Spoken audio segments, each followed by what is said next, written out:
Roger Goen is going to moderate the panel we have now on the Arab Spring, and I must say I'm so glad to introduce him because he's one of my favorite journalists, and he works for both the New York Times and the Herald Tribune.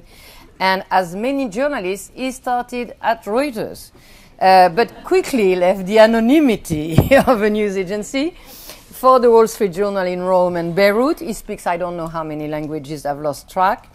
Then at the New York Times, where he has been in Paris and Zagreb bureau.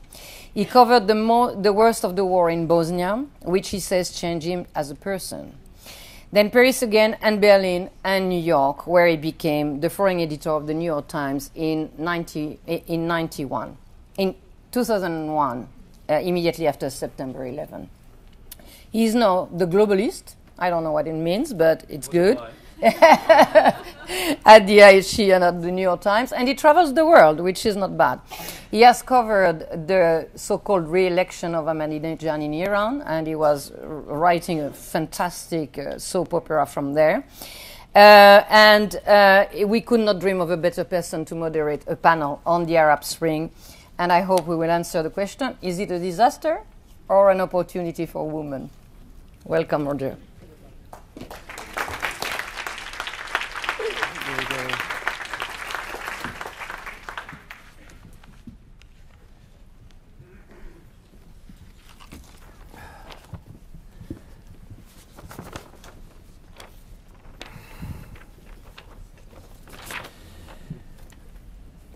Well, thank you very much, Monique, for those extremely generous, over-generous, I would say, words.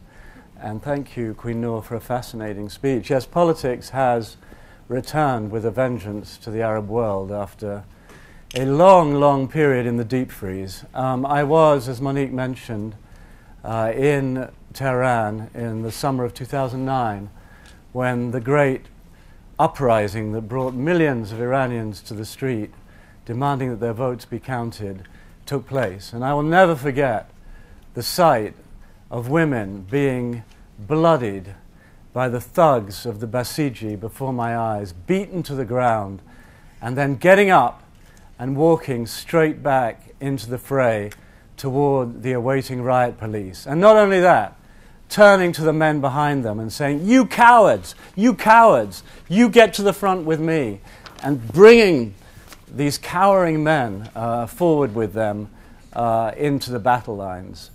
And in my experience of covering the Arab Spring, it was very much the same. Women were in the forefront everywhere, whether on the streets or online. And my view of what has happened in the Arab world is that there is no going back. As Queen Noor said, revolutions take a long time, and a revolution has taken place in people's minds, the minds of men and women.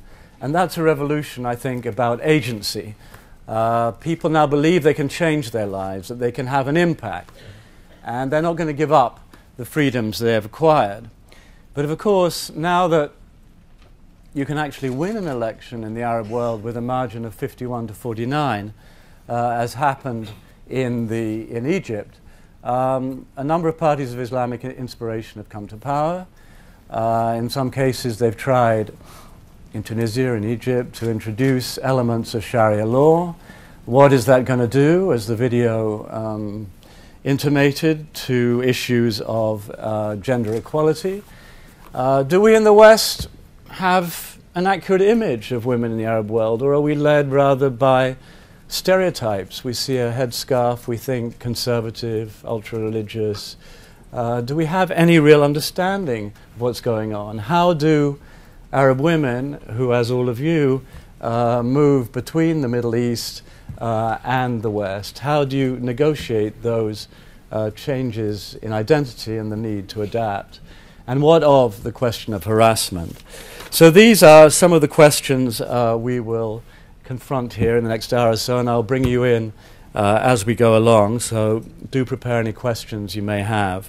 And I thought rather than introducing each of the women here with me, I would ask each of them, perhaps beginning with you, Dina, just to say briefly, who you are, and let's go round like that, and then we will begin the discussion. I'll make it very brief. My name is Dina Wahba, and I'm from Egypt. My name is Minal Sharif. I'm from Saudi Arabia. I'm Ala Shahabi. I'm a persona non grata from Bahrain. Persona non grata. Ala Murabit, I'm from Libya. Atiaf al-Wazir from Yemen. Okay, Ella, let's start with you. You're a doctor by profession, medical doctor, and you weren't particularly active before all this change erupted. What led you to get involved? And now, 2 years into it, do you see the glass more half full or more empty? Or do you see more opportunity or more disaster? You're right. I personally was not very involved before the revolution, as was most of the Libyan population, simply because they didn't necessarily support the political ideology, and had no way. Oh, that's fine. Thank you. And had no way to work within that bracket. I got involved. I come from the city called Zawiya, which is about 30 to 45 minutes away from the capital, Tripoli. And it was the first city in the West to rise up in the revolution. And my father, Dr. Mohammed Murabit, was highly covered by Sky News for his work during the revolution. And so his name was immediately put on a blacklist, followed by my two brothers, who were, of course, pushed to fight by my mother, a woman. Following that, I tend to have a lot of opinions, and they tend not to be able to contain themselves. So within about a month, my name was put on one of the only women wanted lists in the country. Following the revolution, we found that a group of us who had been working during the revolution still desired change. And for me personally, it was mainly regarding sexual violence victims at the time. And we noted that it is very difficult, and I thank Queen Noor for pointing out that it is not necessarily a religious issue, but it was very much a cultural and an economic issue. And so the objective of our organization changed from being, okay, well, let's change the social and cultural dynamic to political and economic empowerment of women. Because if we can place them in positions where they have power, and if we can give them the money where their voice means something, because money matters, then we have an opportunity to change the way that they can behave within their own families, within their own communities, particularly in issues such as violence. Now, 2 years in, does it look the way I want it to? I am a very, very optimistic person. Actually, I can see that. Yes. Yes, no, I am. I'm a very optimistic person, particularly about Libya, because I moved to Libya when I was 15 years old. I had been born and raised in Canada. I moved to a city which is largely believed to be extremely conservative. And I have never, before the revolution, seen a girl tell me she wanted to be the prime minister or the president. I had never walked into a school full of women and done a day against domestic violence. These were things I would never imagine doing. And I would never imagine wanting to do because I saw no point. There was too much corruption and I'd probably get killed. So do I see the glass half full? I see it extremely full, and I think what's more important is what's in the glass. It may not come very quickly. It definitely won't. It will be a change in that will take generations, a change in the way people think, and a change which has not been emphasized enough yet, but a change in men as well. A change in men. And once we can get there, we can start saying whether or not it's been a success. But that will take 20, 30 years. You can ask my daughter, inshallah, one day, so you don't if think, I have one. You don't think it's naive? You don't think it's completely naive to suggest that a future president of Libya in the near future might indeed be a woman? I pray that it will be a woman, and only God knows. Do you think there's anything inherent in Sharia law that makes it, or inherent in these societies, that makes it impossible for a woman, or for women in general, to advance? I think politically and economically, and I think this might be the same in all our countries, women are hindered because the fact that they have less economic resources. They don't necessarily have the personal networks to gain public office. They have more societal and familial responsibilities. Do I think that that's religiously based? No, I think that's much more a cultural based thing. And I do think that a lot of times society as a whole, not just men, but society as a whole hides behind religion and uses it as an excuse because it's something you cannot argue against. The second you say, oh, well, that's wrong, they say, well, you're unreligious. And they automatically win. So the reasons that people don't want, or society in general may not necessarily support women's empowerment, are not necessarily religious. They're very much about when you're sitting on the seat of power, you want to keep it. And the stronger the women in your community get, the more that power is going to have to be taken away. And so I do think religion is, yes, the interpretation of Sharia law is wide open. But I think for change to be rooted in Libyan society, for it to stay, there has to be an element of Islam because Islam is our religion. We're a very proud Islamic country. And Sharia law will play a large part in our upcoming constitution. And I, for one, am very proud of that because I think when Sharia law is interpreted properly, then it can only mean success. Okay, Manal, you're from Saudi. There hasn't been much of a spring, or much of a visible spring anyway, in Saudi Arabia. What's it been like for you as a woman in Saudi Arabia watching these events? And do you agree with that last statement that if Sharia is properly interpreted or lived, then that can only be positive for women?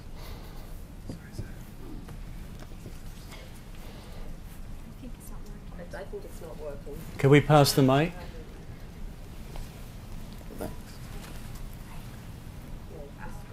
By the way, so many people didn't know this. I'm half Libyan. So it runs in the family. And very interesting thing, Libya and Saudi are very close. It's a tribal system and it's religious system. And also Jordan too. So we've been watching the youth and people and even the government in Saudi Arabia. They've been watching closely and carefully the things happening in societies very close to Saudi Arabia. If you know the last regime in Libya, he bet on the tribal system that there will be no change, but it happened.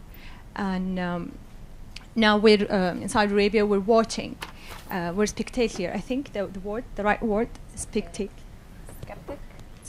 Like watching. Spectating. Yes, Spectating.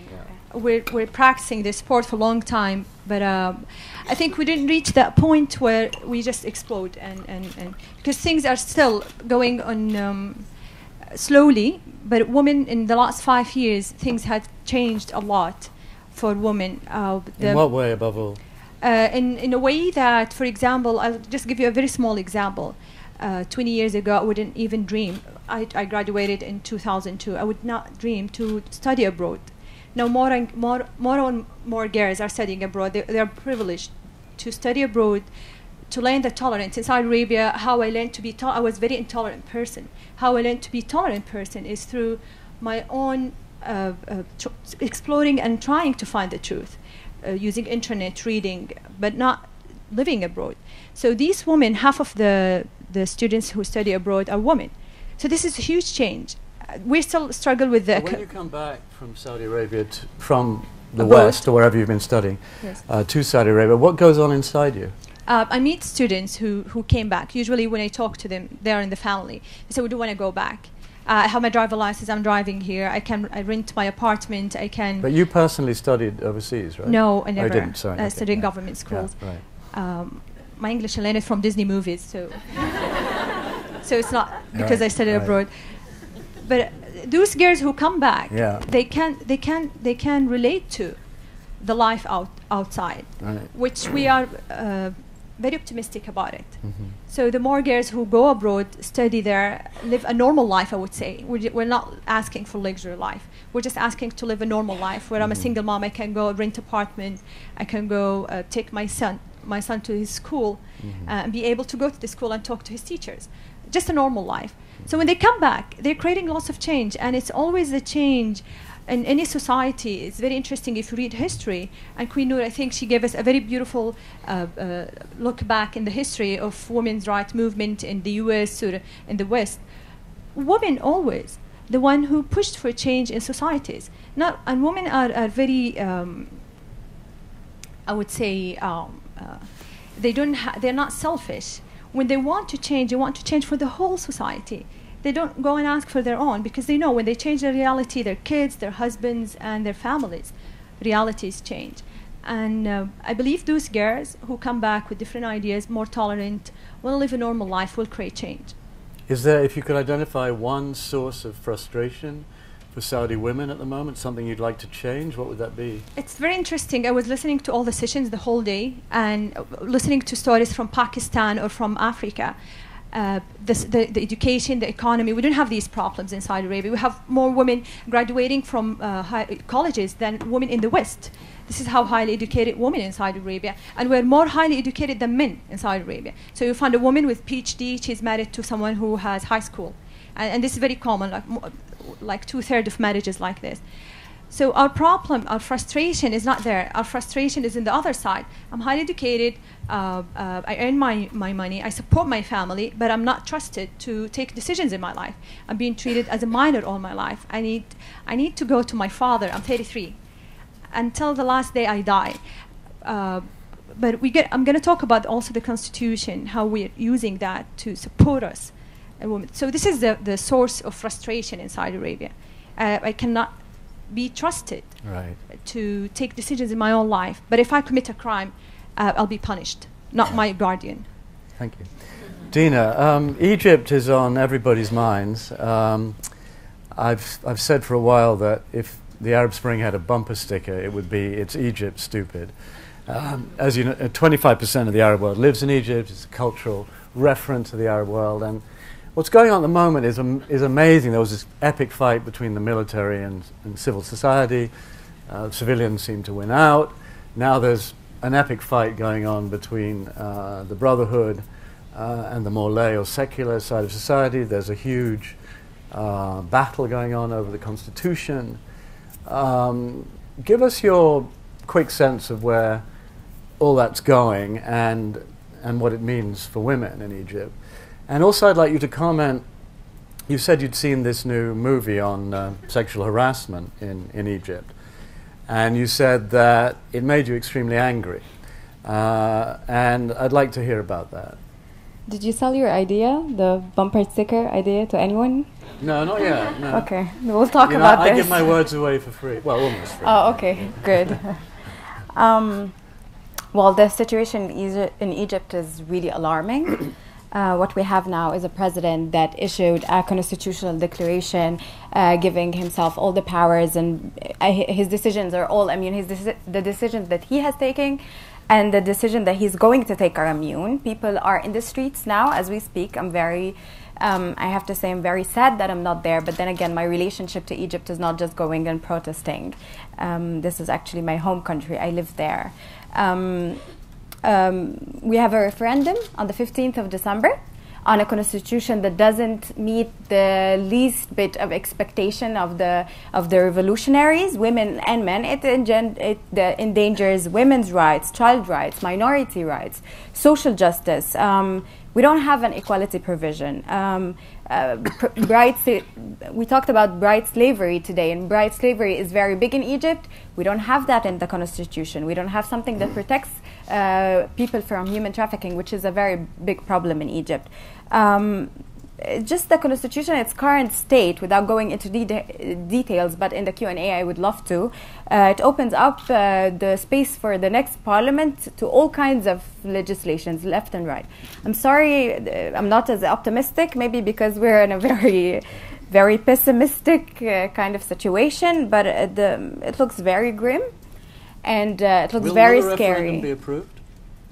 Will the Constitution be approved in the referendum? I would say yes. But my friends are prohibiting me from saying this answer, because every time I say yes, they go ballistic and crazy, because they feel like the 2 years of their lives just gone by without any, and all the sacrifices and all the jobs that they have lost and the lives that they've lost and the friends that they have lost, just gone. But I would say yes. I'm not very optimistic. But the one thing let's say, I don't know if it's optimism, but just at some point I felt like, especially when I speak to Iranians, they really, really inspire me. especially Iranians in diaspora, some of the Iranian refugees, and I have to express my solidarity to all of them. They keep fighting, and we keep fighting, and we will fight. And I felt like I'm not going to be scared anymore. I don't care if this constitution is going to pass or not. I'm not going to stop. And we will keep fighting. About the movie, and I don't know if the filmmaker is still in the room or not, and I'm so sorry if I'm offend anyone, but there was a 10-minute of the documentary that's going to be aired, and I know the woman who Nihal. She's a good friend of mine. And I'm not saying that sexual harassment is not a big problem in Egypt. It is a big. God knows how my body image issues and the issues that I have because of sexual harassment in Egypt. But we are not victims. We are not victims. And the people here in the panel, not just in Egypt and the whole of the Middle East, we are not victims. And these amazing, empowered and empowering women are the example. And our men are not sex-crazed savages. And there are so many men who fight on our side, fight against sexual harassment, fight for women's liberation, fight against patriarchy. And Nihal, this woman, as I'm sure that the movie is going to show, but we just only had the chance to see a glimpse of it. Nihal established a movement called Imprint Movement, and to fight sexual harassment. And in her movement, it is very noticeable that she has a lot of men supporting her. So I'm sorry. So you think this is an example of the West stereotyping of sexual relations in the Arab world? I keep on imagining that I'm not going to be dragged into the discourse of saying that we're not victims, that there is more nuance to this, that sexual harassment is a manifestation of everything that is wrong. It's not only because they're a sex mob, that there is just so more into this. But I keep on being dragged to this, and I don't know if it's about awareness, it's about images in international media. What is it about? But yes, there are stereotypes. Do you think it comforts some image in the West of what Arab societies are really like? Do you think it's a way of reassuring ourselves about our superiority? I get harassed in London, and no one talks about it, to the extent that I feel ashamed to talk about it, and I don't know what to do it because it's just I don't expect it. I expect it in Cairo. I'm always in fighting mode, and I know what to do in Cairo. But here, I really don't know what to do, and no one talks about it, and everyone ignores it. So I'm not saying yes. Maybe in Cairo it's more, but I always felt safer in Cairo than I feel in London or in any other European city I went to. Because this same guy who's harassing you, he's going to be the first guy who's going to reach out to help you if someone runs by to take your purse. Yeah, I actually always feel safer in Cairo traffic than I do almost anywhere. And I'd be hard-pressed to explain why, but it's something very deep going on in Egypt that means complete chaos can be very reassuring. So these questions are complicated. Let's turn to Yemen for a moment, Atiaf. Maybe we can pursue the harassment theme for a moment. If you could just begin your remarks by saying how that issue plays out in Yemen, and then go on to say how you feel the situation there has evolved for women in the last 2 years, more generally. Sure. I think on the issue of harassment, I remember the first month of when we were camped in Change Square in the capital. And I remember my friends and my female friends, turning and saying, this feels like something different. Because we walk in and we don't get the stares that we usually get. We don't get the harassment that we got used to, unfortunately. And we just felt like citizens. It was, we were all equal citizens. And for that moment, I felt that, this idea of equal citizenship is happening, and it's possible, and it will one day be fulfilled. On the idea of Yemeni women, I guess, where are we today? I just want to point out something I think that's important to note, and it's that this revolution is not the first time that women participated in. We've had revolutions in the past. We've had the coup d'etat. We've had that women participated in one way or another. We've also we have a cultural and historic reference in Yemen where of Queen of Sheba. We argue sometimes with the Ethiopians, who was she, you know, their queen, our queen, I'll say all our, you know, all of us. Queen Arwa, a number of women leaders. So we have that historic reference, but also since 2006, we've had a mass movement in Yemen, in the south. In 2008, we had a labor strikes. Professionals went on weekly strikes, including women. But what makes this revolution different is the amount of women that went to the street, but also their background. It wasn't just members of civil society. It wasn't people like me that, you know, were fortunate to go to school and have a good education. It was the majority of women were average women, mothers, women from the villages, women outside this usual, you know, civil society, political party group, you know, outside this political elite. And that's what makes this revolution, I think, very special. And this interaction that women had in change squares, in the squares where for over 12 months, by the way, people are still camped right now in the capital till this day, you know, almost 2 years later. But the interaction that people had created a space for an incubator for change where people exchanged ideas. And women, for the first time, had access to this kind of information. Any woman can come, so it's not just workshops. So, you know, workshops, usually you have to select participants, you have to... This was a huge 4-kilometer area, for example, in the capital, with all tents. And these tents are welcome. Anybody can come in. And we had daily seminars on the Constitution, women's rights. A women's group did literacy classes because we have a very high illiteracy rate, over 60%. Child marriage issues were discussed, economic rights, etc. And that in itself, that awareness raising is key, I think, for any change in mentality. But another key thing I think that women gained is the breakdown of psychological barriers. And there are 2 psychological barriers that have been broken. One is fear from the military dictatorship, fear from what I call aib, the shame of doing something that's culturally taboo. You know, for example, Zahra Saleh, an activist from the south, was detained 3 months before the revolution. And when she was released, she had to sign a statement saying that she will not engage in this activity and that she will get married. Because this is assumed that once you're married, you know, your husband will make you stay home. But the reality was that in the revolution, we had a lot of women, single women, but a lot of also married women, mothers with their children, with their husbands, camped in the square. And that in itself is a cultural shift, I would say, because single women slept in Change Square, and that's, you know, in a conservative society, something that's traditionally taboo. So these little changes.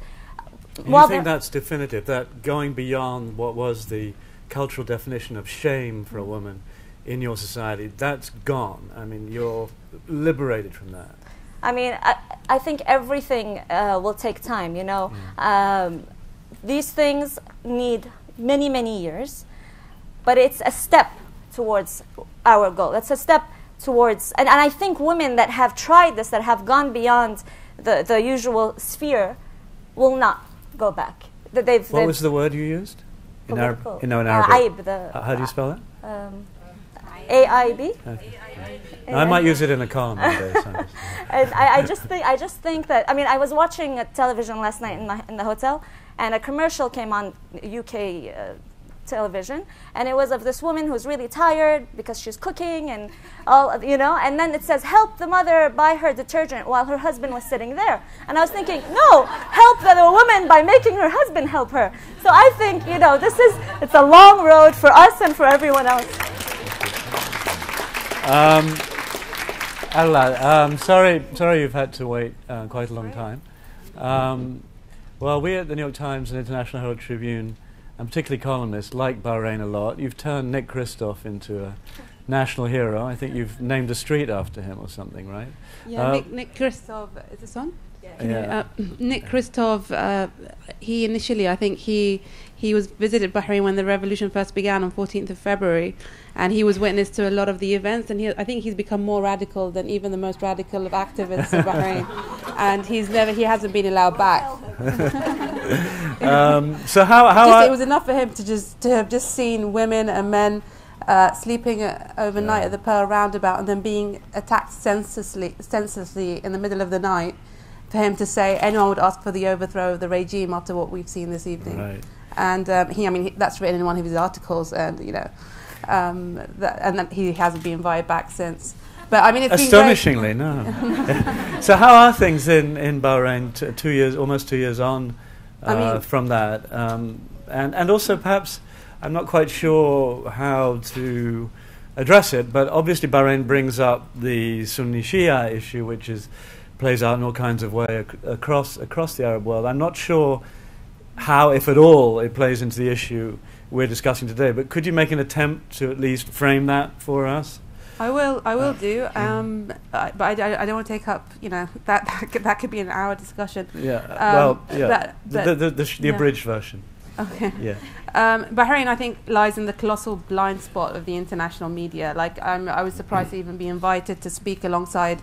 It's somehow Bahrain's always different from the other revolutions. So the fact that we were invited to speak, an activist was invited to speak about Bahrain for me was enough for me to accept the invitation and come just to be here to engage with everyone. But Bahrain, I think, I left Bahrain a few weeks ago, and I've spent the last 3 years after growing up in the UK. It has, I think, the most sustained popular uprising in the whole Arab world. And this is by the government's own statistics. The Minister of Justice came out last week and said, we've had to deal with 11,000 riots just this year. I mean, he calls them riots, but we call them protests. And we think if you did the mathematics, that would be an average of about 35 protests a day. And so, protesting has become part of our daily life. And the fact that the anger and frustration is still so sustained and ongoing is just, it's part of your daily schedule of I will attend this protest here. Even though the Pearl Roundabout has been completely demolished, turned into a military barracks, people will protest even if it's just outside their doorstep. So that would be categorized as a protest in itself. And women have been a constant in that. So the question about whether the Arab Spring is worth it because of what's happened to women or is it a disaster or is it good or bad, that's not a question you ask yourself when you're there. You're the constant factor there. You created this revolution. You'll never come to question it, even despite what possible outcomes that might have for you. And you don't ever imagine it to be worse off, because nothing is going to be as bad as a secular tyrannical regime that's existed for the last, in Bahrain at least 200 years, or in Egypt 25 years or so on. So you can't imagine it being any worse, even with possible dangers of legal issues coming up that might be adverse to women's rights. So that's the issue with Bahrain. But in terms of the conversation, the debate on the sectarian narrative that's defined the Bahraini uprising, it's always been very reductionist, because you need to know the history of Bahrain, that there has been an uprising in Bahrain every decade for the last 80 to 90 years. So it's a fact of life that if you don't have a settlement or a social contract between a government and its people, you will have chronic instability. And it's from the 60s, 70s, 80s, 90s, now there's been a mechanical, cyclical uprising. But they've just been bigger and bigger and bigger, and this time it's been part of a regional upheaval. And you have a sense that change is possible under the circumstances. But obviously, where Bahrain is always considered complicated, as if it's, again, different from the other revolutions, because it lies, I call Bahrain as a country that's an island, that's geographically misplaced, because you have Saudi Arabia and Iran, and they've imposed that sectarian narrative on you.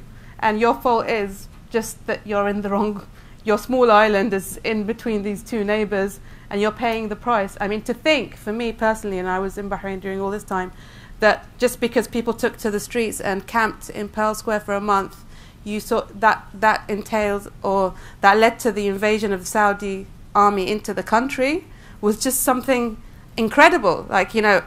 People coming out to the streets is an invitation for a foreign invasion. And this is a different kind of intervention. This is not the same humanitarian intervention in Libya or possible intervention in Syria. This was an intervention to stop a popular movement calling for change. And where was the rest of the world in response to that?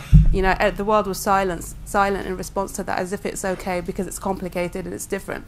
So that's where our frustration comes, and that kind of becomes, as a woman. So there's a lot of disappointment with the West in Bahrain?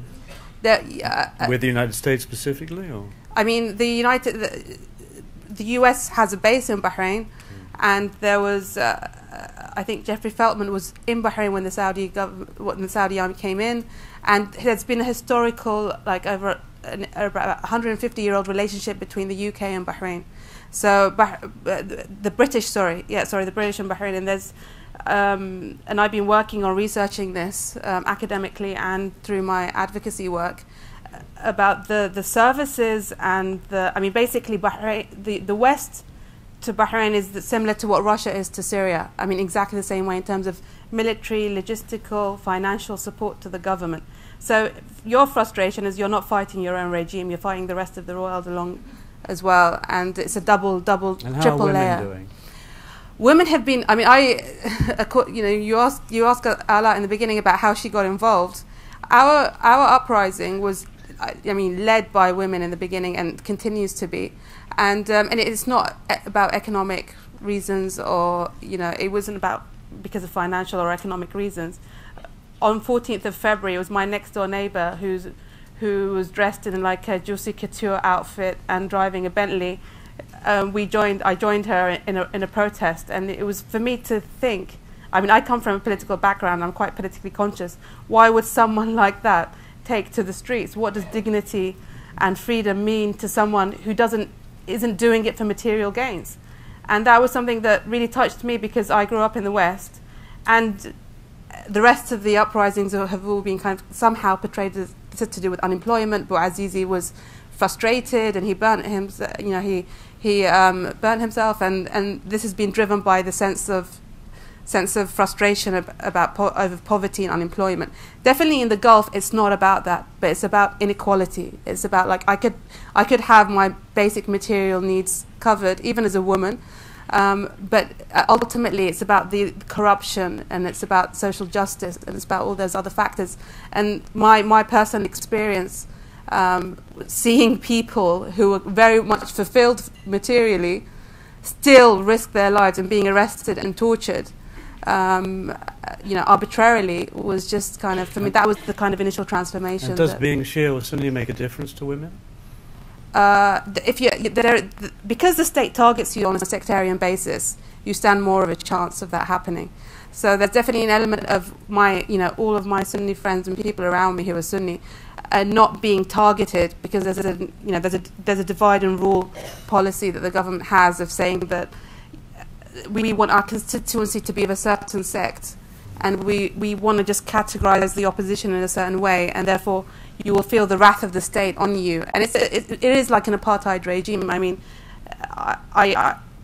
no one is immune to discrimination just because you're labelled in that country. So I felt, as a woman, personally difficulty in finding a job, in access to public services and housing because of your sectarian affiliation. And this is again the paranoia of the state that's very much associates being a Shia with being an Iranian proxy, and it's completely distorted view of the world. But in that way, they can continue to perpetuate their power. Thank you. Ala, you made the decision, which might puzzle some people in this room, to move. Well, you were 15, but you've stayed in Libya. You moved from Canada, which I guess would be viewed as in the paragon of gender equality and so on, to Libya. And far from going back, you've stayed in Libya. Could you explain that? Just to quickly clarify, I did not say the revolution in Libya was caused for economic reasons. I said the solution for women is economic. Boys did not go out and fight 8 months for economic reasons. Obviously, it was for human rights and dignity. But the solution for women is fundamentally economic and political. That is what I said. In regards to staying in Libya, I moved when I was 15. I had just completed high school. in Canada. At 15? Yes, I finished early. Wow. And so I had moved to Libya and I started medical school in a city which, and this is where the social framework of the country is very important. Unlike Egypt, which does have some sexual harassment, and we do as well, granted. But Libya's social framework is a bit different in the sense we are a very small population, and most of us are related somehow. For example, when Manal came to me and said, my mom is Misrati, I'm like, oh, whose family is she from? And her mother is related to a girl in our organization, and so we're kind of related now by default. But Libyans are either related by blood or by marriage quite frequently, or are good family friends. Our diaspora was not so big, so most of the people who are now in high political positions who had lived abroad all know each other. It's a very close-knit community. And so when I moved to Zawiya, I, despite being obviously different, despite being Canadian to them initially, I did not feel very harassed or in any particular situation simply because... Did you feel constrained? Honestly, my family has been the paragon of women's rights. And so I think anywhere you put my mother and father, I would have felt free. Whether you put them in Libya, in Canada, in... I don't know, anywhere. My parents have always been the paragon of women's rights and have always been so supportive and so amazing, and I think that is one of the biggest things, is that access to a system which supports you, be it educational, be it social, be it familial, but a system which supports you. And so I never really felt constrained. I always had, despite the fact that socially things were a bit more limited for me, I was the first girl in our student council at my university. And a lot of people would go to my father and say, your daughter is a bit different. And my dad would say, well, you didn't raise her, so she's not your problem. And so I really never did feel that constrained. And staying there for me has been a privilege and an honor to be able to stay in Libya and to be able to help build it up. And to give a bit of context to my optimism, in February I had been asked by Doha Debates, February or January, whether I thought the Arab Spring was a disaster or an opportunity. And I actually wrote the piece on it being a disaster. And so I was not always so optimistic. But... And what's changed you? We had an amazing election. We had 50% women voters. We had in one city, we had 51% females. We have strong women in our parliament. We have strong female civil society. And the dialogue amongst women themselves over the past year has been amazing. What things they were talking about a year ago, they don't talk about now. They talk about other things. They can outspeak the men.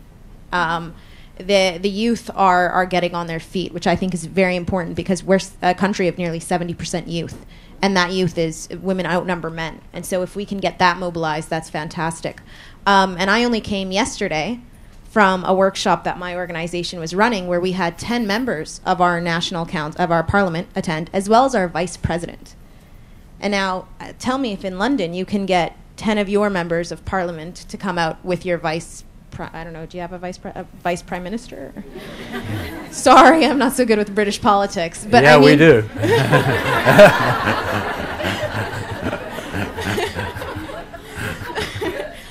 We won't discuss that any further then.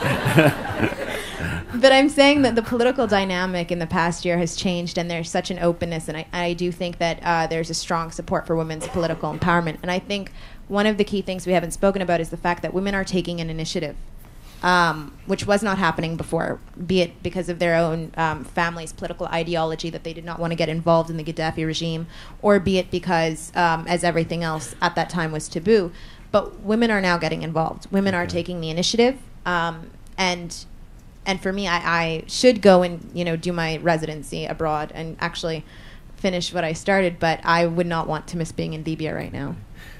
Gina, does what Alaa just said about all these things happening with women in Libya, does that resonate with you in Egypt? Is there a parallel awakening? Well, I just finished my MA in gender studies, and my thesis was about gendering the Egyptian revolution. And I did some interviews, and one of the quotes was, why is it that everyone is so surprised that we were on the streets? I mean, there would be a revolution, and I would be where? At home? And it was this surprise about women being in the street that was always very provocative. my research led me to believe that women's struggle in Egypt has been a continuum. Like Queen Noor mentioned, Huda Sha'arawi, the women movement in Egypt goes back, the anti-colonial movement and the nationalist struggle since the 1920s, and or even before that. And then, so they have always been there. I mean, if you want to frame it in the sense of formal politics or informal politics or civil society, they've always been struggling. I thought that the revolution opened up spaces for women, but what I have seen through my research is the fact that women, through defying patriarchy, through like rebelling against shame or aib, like exactly what you mentioned, through destabilizing the gender regime by sleeping outside and rebelling against their curfews, they directly defied the regime by defying patriarchy. And you would see that Mubarak would say, "You're my sons and you're my daughters," and they would say, "We're not your sons, you're not our father, you're not the father of the nation." And it was women who fueled this, and women continue to fight. I mean, we've seen the gender-based violence used by the regime. We've seen what happened with the virginity test, which was something that was really painful to all of women in Egypt. And I had the chance to meet with Samira Ibrahim, and her defiance and her strength, and it's just, I would say, inspirational. I don't know if it's a very painful kind of optimism, knowing that the fight is hard, you have lost a lot, and there are harder fights ahead, but you know and you believe that you and the people that you know and the people who have been fighting will keep on fighting. So I have utmost trust that the women will keep on going through a lot, but they will keep fighting. But I don't know if this is optimism, but determination. Maybe perseverance. Atiaf, how would you rate Western media coverage of these issues in general? 2 out of 10 or 9 out of 10? 0. It depends. Zero. Depends. Mainstream or independent, or I mean, I think, and what issues particularly. But I think with gender issues, maybe in particular, I felt that there was, for example, in the beginning, there was an obsession. I mean, do you think, let me put it more crudely, do you think we have a clue what's going on between men and women in the Arab world? Well, see, I hate to give black or white answers for anything, so that's a problem I have, because a lot of things for me are gray. So, but I do feel that there's a oversimplification of what's happening, and there tends to be people in the West, I feel, like to brand things and put them in boxes, and so maybe it makes it easier for the reader. Maybe the way the new media is, everything has to be fast and quick, and you can't have a lot of explanation. But there has been too much oversimplification of what happened. And a lot of I think a decision about the revolution early on. So in the beginning it was the revolution is amazing, and forgetting sometimes the negative indicators. It's completely ignoring it, and now it's the revolution is a disaster, forgetting that there was also positives. So I think there's also a sense of, I can't rate in numbers, I'm sorry, but I think it depends on the topic, and I do think that it could have been much better. Okay.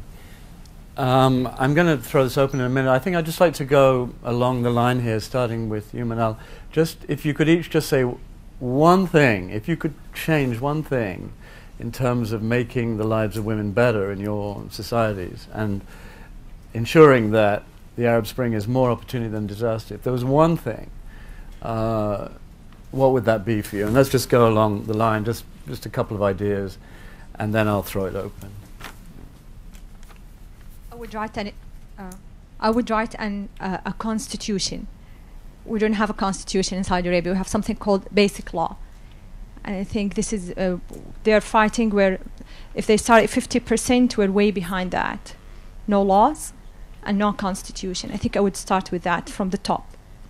But I want to comment about the women in Egypt. Are there any ladies from, any French ladies in the house here? Women in Egypt, they took the right to vote before the French women. Isn't this amazing? So salute to Egyptian women. Yeah. So very salute to Egyptian women. Yes. I would say no to the constitution and mobilize in every way I can, not to let Egypt go that path. Yes. I would have to reiterate the importance of having women in the Constitutional Committee to draft that, because that is a big worry for Yemeni women in the future. But simultaneously, in parallel, working on changing the deep-rooted cultural habits, that will take a long time. But legal protection and cultural changes. Obviously, the Constitution, which we're also writing, I would love a lot of female participation in that. But also, I would attempt to open up, how do I say this? There needs to be more telecommunication in Libya. We have about 5.5% internet penetration. And internet is definitely a portal of knowledge and a portal of information. And I think that something that is extremely important in a country where we do have extremely high literacy, a lot of girls go to university, but they may not do the degree they want. They may not, ultimately, women who live in the Western Mountains may not get to go down to Tripoli to get an education because she cannot live alone, those things. And so you will never take every woman out of her home to work and to study. But what you can do is, if you bring that information into her living room, you give her access to information, you give her access to an income, you give her access to all these things so she's better enabled to make those decisions, be it in future politics or in future economy. So I would give them more access to information, I think. Just two things. Firstly, that democracy is a process, not an event. So first and foremost, we have to get democratically elected representative governments in place. That will be good for both men and women. And secondly, just to refute the assumption that it's Islamists and only Islamists that are a danger to women. These have been secular governments for the last 30 years. So even to begin the discussion with the idea that the dangers are the Islamists is something that I think most of us on the panel here would say is the most important thing in order to define a constructive dialogue and engagement between women activists everywhere. Thanks. I think that's a very important point, that last one. So, are there questions? Katrine, I think your hand went up first. And you can either address it to everyone or one specific woman if you... Sure. Yeah. Catherine Benholt from the International Herald Tribune. Maybe this is a question for the two Alas, actually, because you've both spent time in the West and have gone back to your country of origin, for lack of a better term. So I'm a white Western journalist writing about women's issues, and I'm very interested in the conversation between feminists in the West and feminists of the Arab Spring, let's say. One of the conversations that I witnessed time and time again between these two types of feminists has been about issues of democracy. And I feel like white feminists, or I shouldn't say white, but Western feminists often find difficulty in non-secular constitutions being able to protect women's rights. So I was very interested to hear you say that you think there's a different interpretation possible. But often I feel that conversation then ends in the other side, sort of pushing back and almost between the various identities that they have, Muslim, Arab, feminist, picking the Muslim or Arab one over the feminist one and sort of almost bonding with maybe, you know, the men in their culture as Muslims, because as Muslims, they are a group that also feels oppressed. So there are different groups, different kinds of oppression going on, shall we say. So I guess what I'm interested in is whether the different layers of identity, Arab, like I said, religious, Muslim, female versus male, etc., whether in the hierarchy of identity among women in the Arab Spring, something has changed, and whether the female part of that identity has risen in importance, and whether, following on that, there's some kind of scope for a sisterhood, or whether you think Western women should just sort of shut up and stay out. Okay, did you get all that?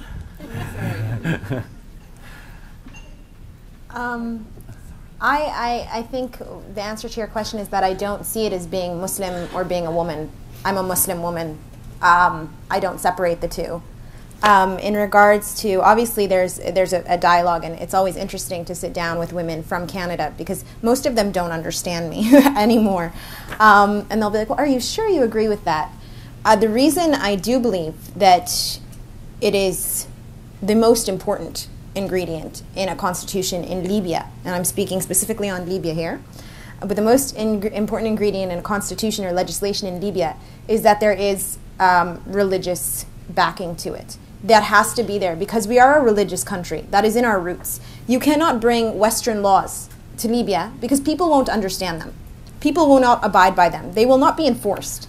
And we've had the Green Book for 42 years, which had some very generous laws, which were never enforced. So we have to be realistic in what we can achieve, and we have to be realistic in what our culture and what our background is, and what is indigenous to us. So I think if this is going to be a revolution, which has been born by the Libyan people, and which will be maintained and sustainable, it must be a revolution in which people can see themselves, and they can see that their rights are respected, and our rights are Islamic. I think that my family is extremely religious. My dad is the most religious person I know, and I'm speaking to you about politics. So I don't think saying that you don't separate the two. I think my dad is probably the biggest feminist I know too. So, and just how does he? I mean, is it easy for him to combine those two things? It would appear to be. Yeah, no, for sure. I mean, I think that's probably surprising to quite a lot of people in the West. No, I think the one of the things that I think people need to remember is Islam. The first word, not first, but the word that Allah Subhanahu wa Taala told to Prophet Muhammad is agra, like read, like gain knowledge, and he didn't say no, only the men gain knowledge. So yeah, it's for everyone. You have to remember that Prophet Muhammad's wife was his boss. There are things which, in Islam, we as humans have humanized this religion so much and have taken it and have changed it so that it works for us, that the men can say, no, my wife can't work because Islamically, she's not allowed to, when it's not true. We're allowed to work, and not only that, our income goes directly to us. His income goes to the family. So there are things that people don't know about Islam because partly international media, but also people. But should religions be legislating about who gets what income? Should religions be legislating about who gets what income? Well, if I get to keep all my income, then yes. And my husband's income. Win-win. I just really want to thank you for a very honest question, a brutally honest question, which is, should white liberal feminists, how should we engage with this? And there are things that I think, as I was preparing for the conference, I found very problematic, even terms that have been used in the conference that have been very problematic in the discourse. I'll just mention a couple of them. The soap opera, like this is the Arab Spring is a soap opera, and this is a chapter, and there should be a happy ending, or the assumption sometimes that Arabs were like in a deep freeze. Roger said, I know you were being sarcastic, but the idea that Arabs were kind of dead and they awakened and then the spring happened. So but the thing is, I meant a political deep freeze. Political, yeah. But like for someone like us, is that there was a movement and it was just you just didn't know about it. But fair enough. And I think maybe in most of the countries as well. But the other really critical one, the most critical one, is who speaks for Arab women. Okay, is it this lady in the photograph? Is it us who are well-educated, Western-orientated? Is it Queen Noor, who's from the privileged elites, who the state has championed as carrying the arms of women's rights? Who speaks for the Arab women? And I think even in the choice of this panel and the choice of every single person, the photo, the panelists, the speakers, represents a confusion within your Western feminist discourse, not amongst us. It's very clear that politically, the first ladies never represented Arab women, and it has been a challenge and problematic because NGOs, good-willed NGOs, the UN, and so on, would encourage those, dictatorial regimes to institute to introduce women's rights that were top down, but they were led by people and state representatives who were not popularly elected and therefore they never gained political legitimacy and were then in fact destructive to the women's rights movements. And this is in fact I'm not just saying this ideologically or dialectically. Like in Egypt, the Suzanne laws that were quite progressive for women. And in Bahrain as well, in 2005, when the king did try to introduce personal codification laws, because they were intrinsically tied with corrupt regimes, they were rejected popularly. Even women, the biggest protest in Bahrain, 200,000 women took to the streets to reject the personal codification law because it was tied in, it was introduced by a corrupt government. So there is this hypocrisy of championing certain, state representatives in countries where there hasn't been revolutionary change. To this day, the fact that we're having this, and we have, I know Queen Noor is a very nice woman and everything, but to think that, and she was quite proud that you can introduce top-down initiatives, but from the grassroots up. We'll talk about that later. Maybe not. No. I know it's we've moved on, and other women. I know in Bahrain, for example, 3 days ago it was Bahrain Women's Day, and Kim Kardashian was invited to come, and do you think the women, she came to Bahrain, do you think the women were on the streets to herald her for women's rights? And this was kind of like encouraged by the state, and there are still continuing efforts to say that we are the champions of women's rights, and we speak for women. And it's been problematic because laws have actually been rescinded, because popularly men and women will reject those laws because of that conflation. Right. Thank you. Thanks very much.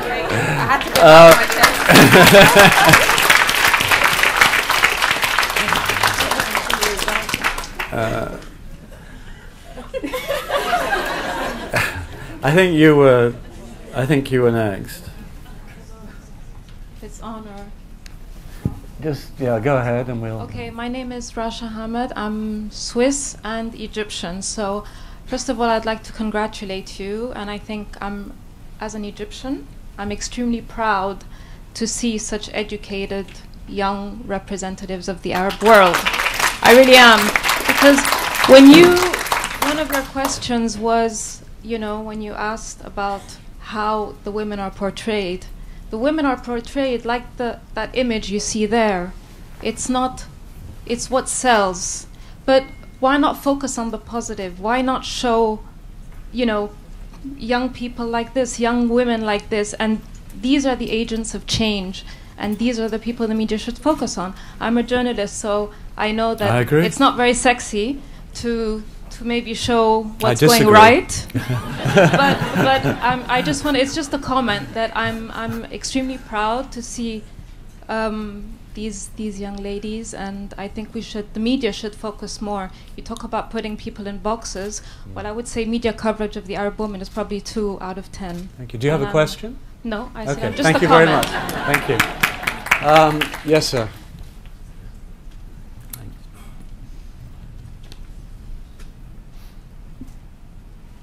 Hi, Simon Clark from Bloomberg News. I have a question, I think, mainly for Manal. Is there a perception amongst Arab women in those states which haven't had a revolution or a series of uprisings that they are benefiting from the sacrifices of those who have?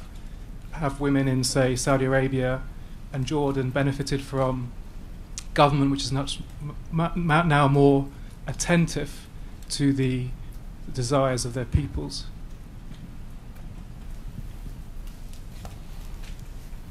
I really didn't get that question again. What do you mean, the government and the people and the Arab Spring? The question was, do you feel in Saudi Arabia, for example, that you're benefiting from everything women are doing in Egypt, Tunisia, Libya, other places, all this movement? Is it somehow refracting back into Saudi society and benefiting you?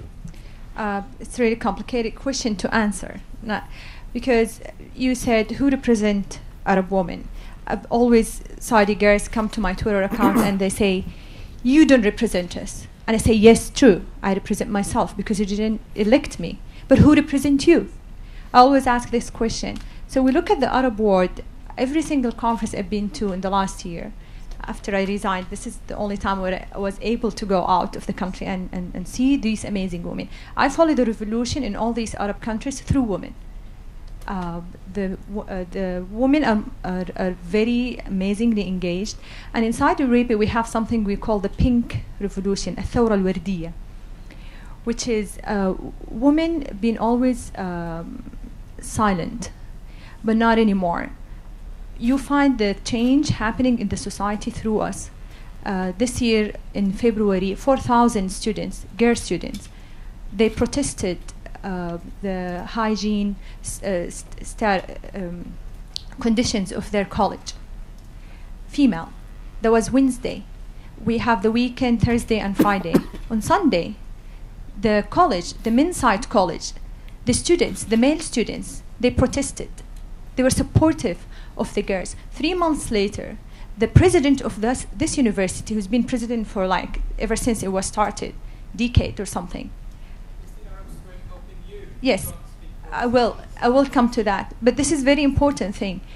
He was fired based on those protests. This never happened in Saudi Arabia. That was the first thing that happened. There were 4,000 people protesting. Protest in Saudi Arabia is not prohibited. They were women. They were supported later. Men now, they were joking and they say in Saudi Arabia, to get your rights, you need to be a woman. And no, this is serious. I read this on Twitter. They say we are learning from women how to get our rights. Us women, we watch, because before we couldn't speak. In Saudi Arabia, you cannot see this woman. Do you see pictures of Saudi women like that when you go to the street? Usually we cover.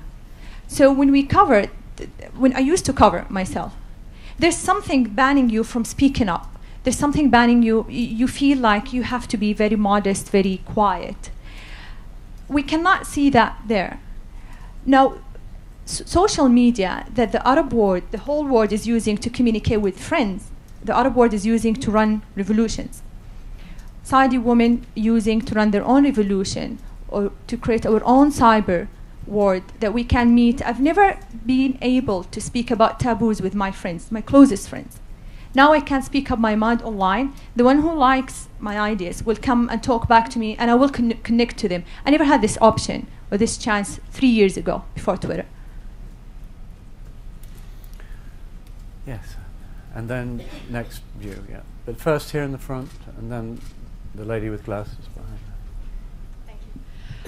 Hello, so my name is Lindsay and I manage W4, which is Women's World Wide Web.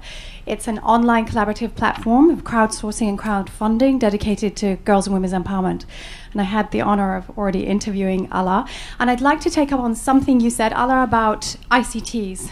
And also, as you were just saying, about the role of social media, citizen journalism, advocacy, cyber activism, and this whole idea of maybe this cyber wave of women's empowerment across your countries as women have been actively involved. And ask you a question. I'm thinking, have in mind a campaign, a digital campaign, which you may all know of the, Arab Women Uprising, which has been incredibly successful. And yet we say Arab Women Uprising, it's kind of homogeneous, but we're talking about very, very different countries. So I'd like to know what do you see as the way forward in terms of harnessing digital for this clearly a cyber wave of women's empowerment in the various countries?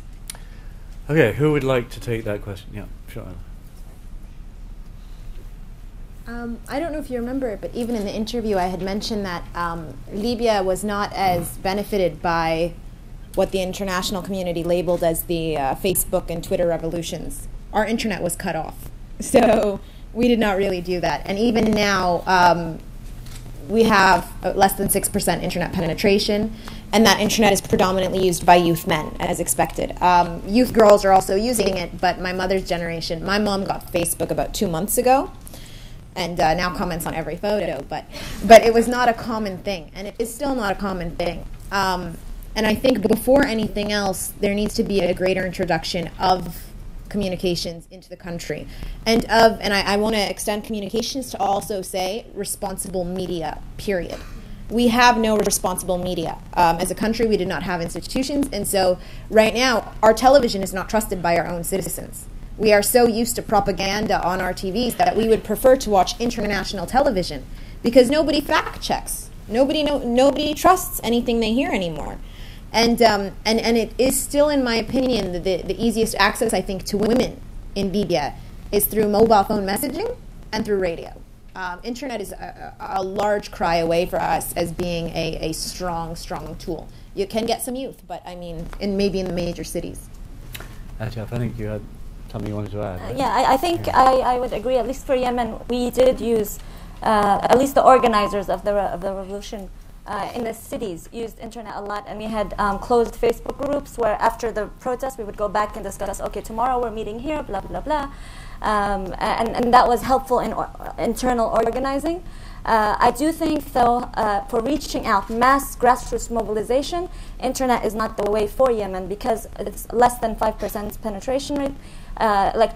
Frequent electricity cuts. In Sana'a alone, we've had electricity cuts, maybe 2 hours of electricity for 8 months in the capital.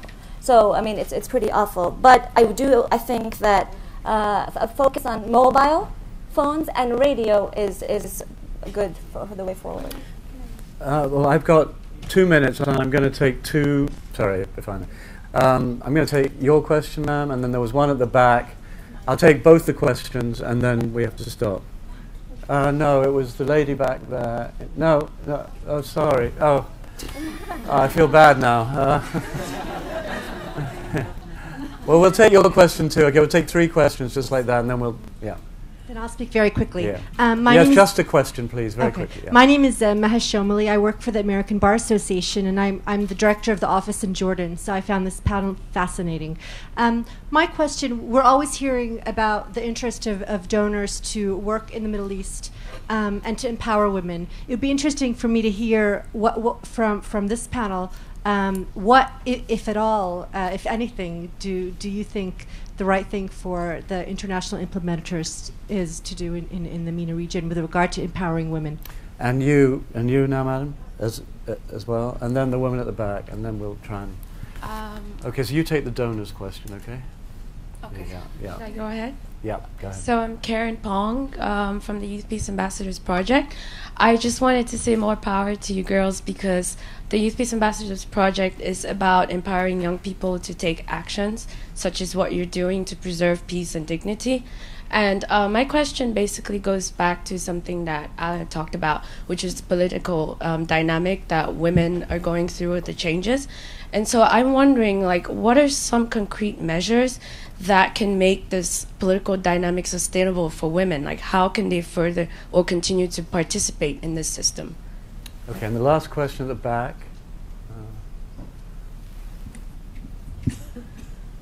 There was a lady at the back. I don't know. Is she? She's actually here. Oh, sorry. She's. Thank you. I thought I lost my chance. I just want to make a quick comment. Before I do, I want to qualify my comment by saying that I'm Iranian and I'm Muslim, and we love Egyptians too. But you know, it's a comment, and it's a comment to Allah and to all the people who talk about religion in a very sort of idealized manner. And it's a recommendation to you, Mr. Cohen.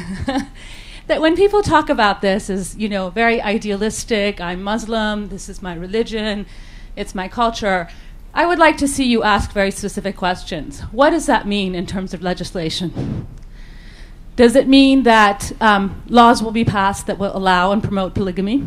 Does it mean that the guardianship of women will be granted to their husbands? Does it mean that women will lose the chance to be guardians of their children? Does it mean that their testimony in court will be counted as less than a man?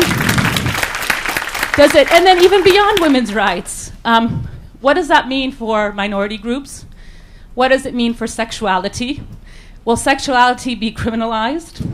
It's not a matter of just Islam. In Egypt, for example, Coptic Christians can't get a divorce. So they changed their religion to Islam so they get a divorce. So it's religion, really. When religion is legislated, it becomes problematic, and it becomes very difficult to change it. And another Muslim's opinion or understanding of religion may be very different than mine. So I just want to say that. But those are the questions that you should ask, very specific questions about what does Islam mean when it's brought into the law, and what is that going to do? So, you know, for 30 years we've heard about the ideal religion, and now we're hearing about it in the whole region. But nobody asked the question, does it mean corporal punishment? Does it mean the cutting off of hands? Does it mean public executions? Or does it just mean women's rights? Sorry. No, thank you. Thank you very much. Okay, so very quickly, on donors, I think, was the first question, and then on politically what might be most effective. we've run out of time, really. So, I'll be very quick. Yeah. Well, I think it's very interesting, the question about donors. Thank you for asking. I am still involved in a research, actually, about what donors, NGOs can do in the region. And I thought it was very interesting. I did some interviews in Egypt with some of the people working in local NGOs and in INGOs and in governmental international organizations such as UN agencies. And I got some interesting quotes. People from the local NGOs were very strong on saying, like, I got quotes saying, I feel sometimes like I'm working for the donor, I'm not working for my community. They don't listen. And I did have the chance to interact with some of the big donors in Egypt and speak to them about those issues. And I find them that they have general themes, they implement their agendas that support their governments or their own political agendas, rather than actually listening to the people working actively on the ground, on the grassroots, telling them, this is our notion of political empowerment. It is different. Don't come and tell us this. Be able to negotiate. Be more flexible. Let us set the agenda. Trust us more. These are things that I think just listen, give them the chance to engage, and don't just come with your own agenda. I have to advertise for a project I'm working on, and I really believe in, is that we're doing a feminist. I work with currently with women living under Muslim laws, and we're doing a feminist leadership workshop in Egypt next month. And this sort of capacity building, like we're not funding them directly or anything. This sort of capacity building, I have seen that women are. It's a regional workshop. Women are very happy to have. And also, we're trying to engage youth groups and women initiatives that are not necessarily NGOized. So I'm not discrediting at all the work of NGOs in the region. I'm just saying that also opening up, donors can open up to other not necessarily formally registered groups. Being more flexible, open up to them is very important. Okay, and lastly, well, Ala, I think at the end, maybe on the politics, well, what could be done politically? And maybe you would like to answer what the lady said. One of the allies. Or maybe a joint effort. I'll just say one thing. No, I take your point on about how the questions that should be asked and at what stage, but there's clearly diverse models that you can go from the Saudi to the Iranian to the Libyan to the Tunisian. There's no right way of. It's the procedure and the transition, and at what stage do you ask those questions? And I mean, basically, for me, it's been about how do we get into formal politics, and in such a short, intense period of time, where women's rights movements haven't had a history of organization politically, to suddenly be ready to kind of answer these questions in time and influentially has just been clearly, problematic. And we, in some countries like Egypt, even with a history of at least a little bit of experience in formal politics, it hasn't been enough. But somewhere like Libya, where there hasn't been any history, maybe of formalized, organized, free political organization amongst women, amongst women rights advocates, it seems to have been a much better positive experience. So I don't know what's the correct way or the mechanism. Just to quickly, in terms of political options, I completely agree with Dina that you have to listen to the people there. I mean, something that may work in Tripoli may not work in Zawiya. Something that may work in Benghazi may not work in Misrata. So listening to women there, usually it is a lot of skills training. That tends to be what we've been doing, and that tends to be what's worked, and a lot of democracy awareness and a lot of citizenship awareness. In terms of what questions should be asked, I completely, wholeheartedly agree with you. I think that's the problem, is that we don't ask those questions. And I want to reiterate, I did not say Islam should be the only base, but I said there has to be some religious backing in the laws. Now, I'm not saying that we take religion and we control copy what's happening in Saudi Arabia and we put it in Libya because that's their interpretation of Islam. I think the first step, if you want to allow Islam to be one of your sources, is a reinterpretation of it. Before anything else, is a reinterpretation, is involving women in the interpretation of their religion, and then using Islam as a source, because it is what the people identify with.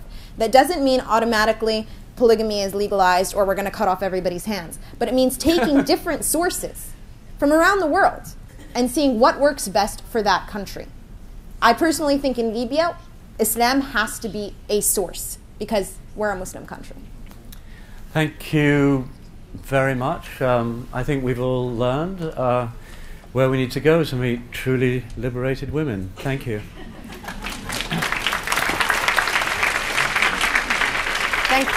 Thank you so much. Thank you so much, Roger, and the whole panel. It was a fantastic discussion.